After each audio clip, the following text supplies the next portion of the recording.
slip, just one gap, where a differing time zone had ensured she slept during a long international flight to Sydney to attend her brother Ben's wedding, and she had missed taking a low-dosage contraceptive pill.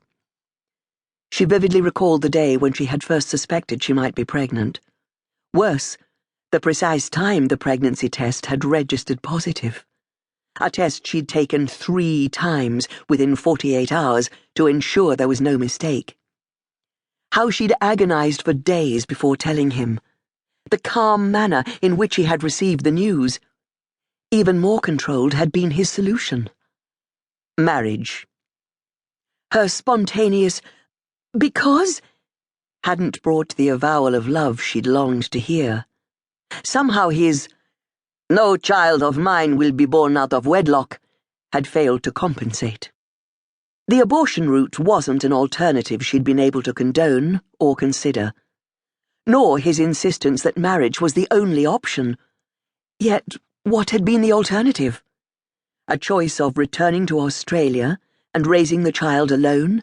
Fighting a custody battle with Raul? One he'd surely win. Or marriage? At the end of the day, days, she amended, when she'd tortured herself in order to reach the right decision, it had been no contest. Raul's widowed mother's delight and genuine blessing had provided the persuasive factor. A child deserved to have a father in its life. Family. Something which struck a chord with Gianna, for her own mother had been killed in an auto accident years ago. Her father had met someone else, relocated to Paris, and remarried. There was a step-family now. Gianna rarely saw them. Just a series of emails, attachments with photographs, and the occasional phone call. Ben, her brother, to whom she remained close, kept in weekly contact via phone and regular email. Girlfriends, the genuine kind with whom she maintained contact, were few, and located in different countries in the world. Consequently, she'd opted for a new beginning in a different locale from Sydney, the city in which she'd been born, educated, and employed. Another state. Queensland, with its subtropical climate, beautiful beaches, and Australia's tourist mecca, had beckoned, and now, almost 3 years later, it felt like home. Raul had cared for her, this much she knew. So what if it hadn't been love? Care was enough. And who could predict what the future might hold? Bittersweet words, Gianna reflected, given she'd suffered a miscarriage within 7 weeks of becoming Gianna Velez-SaldaNa. It had been a time when she desperately wanted, needed his comfort.